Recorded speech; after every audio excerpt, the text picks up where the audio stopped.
When these images were first published, millions of people asked only one question: how is this possible? In the middle of the forest, with no signs of civilization, only the sound of the wind and a baby's cry could be heard. The baby's bare feet touched the damp soil, his face was sunburned, but his eyes were still open. And then, a shadow appeared among the grass. A lion approaching. Just a few meters away. Slow and silent. Like a predator closing in on its prey. But this isn't a documentary. This is a miracle story, far beyond what's been told. Lion saves baby, yes, that's a strange headline on its own. But that's exactly what happened. There were no cameras there at the time. No one witnessed what happened. But the result was clear: a baby, in the middle of a forest, instead of being torn apart by a lion, survived. Why? Why didn't the lion attack? Why didn't it knock that little body to the ground? If its instinct didn't stop it, what did? Some who heard this story called it exaggerated. Others called it made up.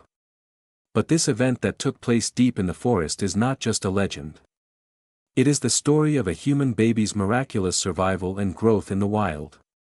And now, for the first time, it is being told in full detail. But first, let's go back to the moment it all began. A lone baby. A male lion approaching slowly. In that moment when their eyes met, a decision emerged from the silence. An unusual, almost impossible decision for a predator, because this story, which begins with a struggle for survival and transforms into a bond of protection, echoes at the heart of a baby in the wild legend. To understand why the lion did not attack, we must delve into his past, but first, we must recount that first encounter step by step. The lion stopped.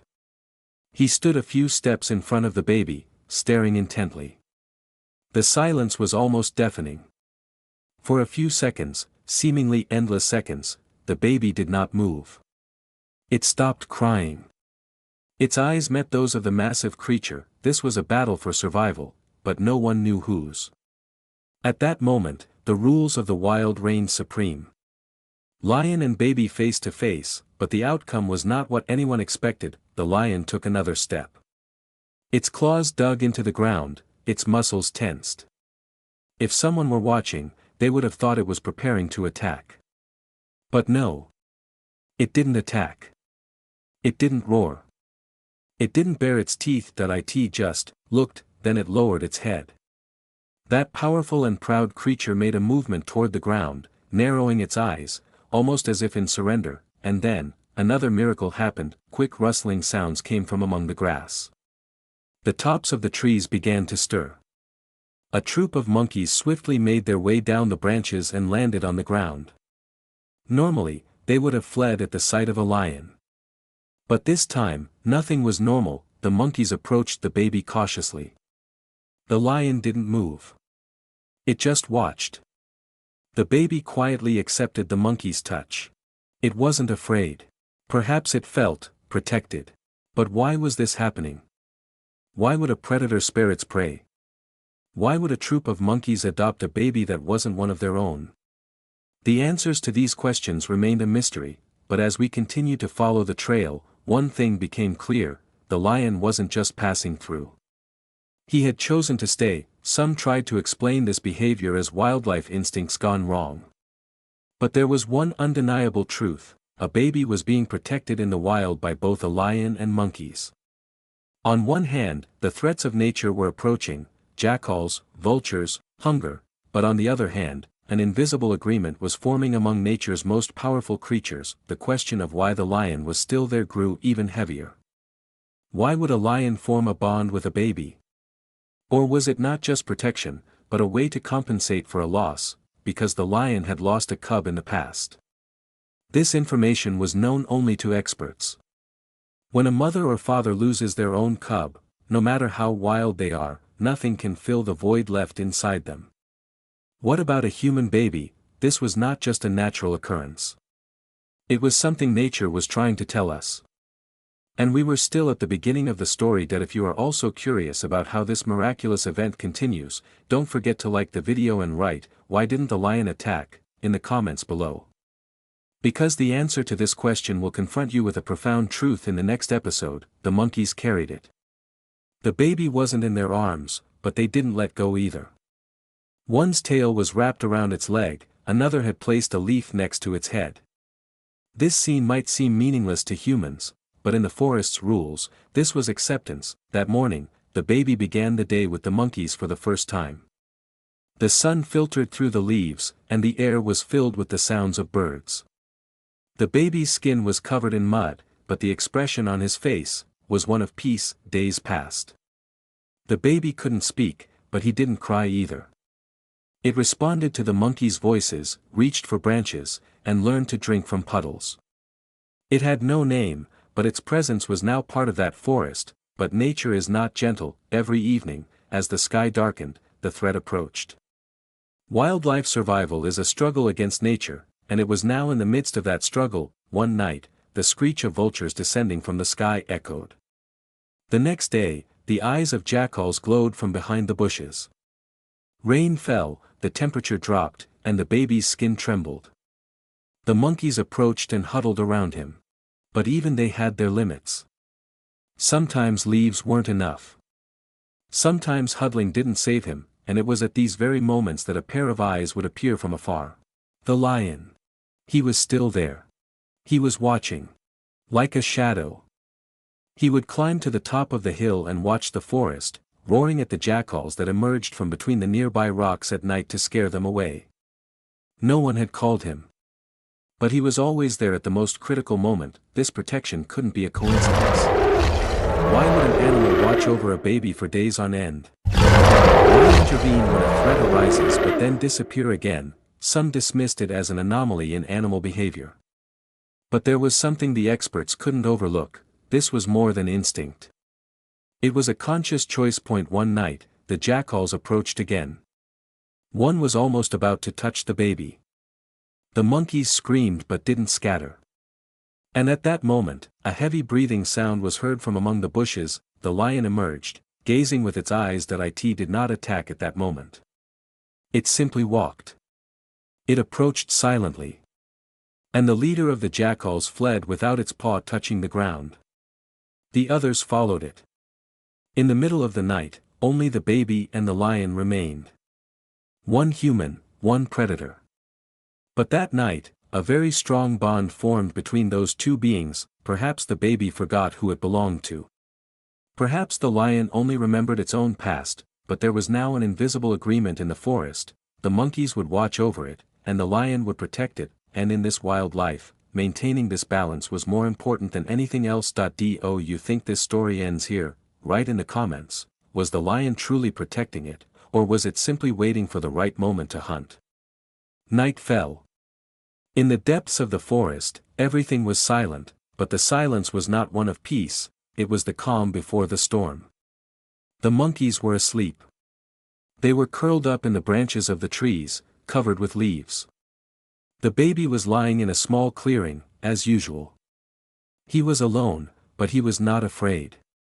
Because this dark world was now like his home. Or so he thought. A sound came from afar. At first it was just a rustle. Then, a few more clicks.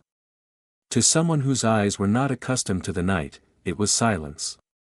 But to the children of nature, it was the sound of death. Jackals, hungry, silent, determined.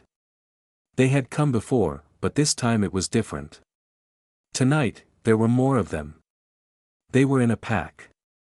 The headline, "Baby Attacked by Wild Animals," was about to become a nightmare come true. The first shadow passed between the trees. Then another. Then one of them crept almost silently toward the baby. It was almost invisible in the night. One of the monkeys woke up but couldn't move. The monkeys were frozen with fear. They couldn't make a sound. This time, sound wouldn't be enough. This time, running away wouldn't work either. And then the moment came. The baby opened its eyes. The jackal's teeth were just a few inches away. It was about to bite. The silence had turned into a piercing tension. But, suddenly the ground shook. A huge shadow rose from the darkness. The silence was broken by a roar. Such a roar that not only the jackals but even the trees trembled. Lion protects human baby was no longer just a headline, it was real. The lion attacked that he swept one jackal away with a single paw. He didn't even touch the other one, he just scared it away with his gaze. The pack was scattered. Within a few seconds, the night returned to its silence. But now that silence was sanctified by heroism. The lion approached the baby with heavy steps. The baby did not move. He did not take his eyes off the lion. There were no words between them. But something was said. A bond, a thank you, a surrender perhaps. Much was said in the silence that if someone had witnessed that moment, they would have said, the king of nature protected not only his throne, but also his heart that night. The lion retreated. But he did not immediately turn away. He stood there for a while longer. Then, he slowly turned his back. The darkness of the forest engulfed him. But a ray of light remained on the baby. The miracle in the jungle is no longer just a legend. After that night, the entire forest changed. The monkeys remained silent but clung tighter. The jackals never approached that area again. And the baby was no longer just alive. It was protected, but did you know that this protector wouldn't stay forever? Write in the comments, why might the lion still be returning? Don't forget to like it, because the real farewell is waiting for you. Days later, a group of researchers venturing deep into the forest stumbled upon an old campsite. A torn tent, a ripped baby blanket, and the sound of a bird breaking the silence. At first, everything seemed abandoned. But then, they found a small footprint at the base of a tree. Belonging to a human baby. Everyone froze in that moment, because a sentence like, baby rescued in the jungle, was thought to exist only in legends. But there it was, a miracle, a child alive and carrying a silence as deep as the forest in his eyes. Leaves on his body, branches in his hair, but there was something else in his eyes, not loneliness, but belonging. The baby was rescued. But no one expected him to behave as if he belonged to the wild rather than to a child. He turned toward the monkeys' voices, hid among the bushes, and stayed away from people. He was no longer just a found baby. He was a part of the jungle. So, do you think, could such a child adapt to human society again? Write in the comments, can one born of nature return to humanity? And then, something else happened. Far from the rescue team, on a rock no one had noticed, a silhouette appeared. The sun was shining behind it. The eyes were familiar. A lion. The baby turned his head. Their eyes met. For a few seconds, time stood still. The child raised his hand. Like a small greeting, like a farewell, perhaps as if to say that everything had ended with a thank you. The lion did not avert his gaze. He narrowed his eyes. Then, slowly, he turned around and began to walk into the forest. Each step was silent but heavy. Not like a king, but like a father. He disappeared silently among the leaves. Lion says goodbye to human baby. This scene remained unfilmed by any camera but etched in everyone's imagination. The miracle survival story was thus complete, but was it really over? Some still say that a shadow roams the forest at night. Monkeys still make strange sounds on certain nights. And that child? Even years later, when the wind blows, his eyes turn toward the forest. Perhaps nature teaches humans not only to be wild, but also to form connections. What do you think? If you think this story is not just about survival, but also a story of love, write, "This was a story of connection," in the comments. If you liked it, don't forget to like the video and subscribe. Because nature still has stories to tell. And you can be a part of those stories.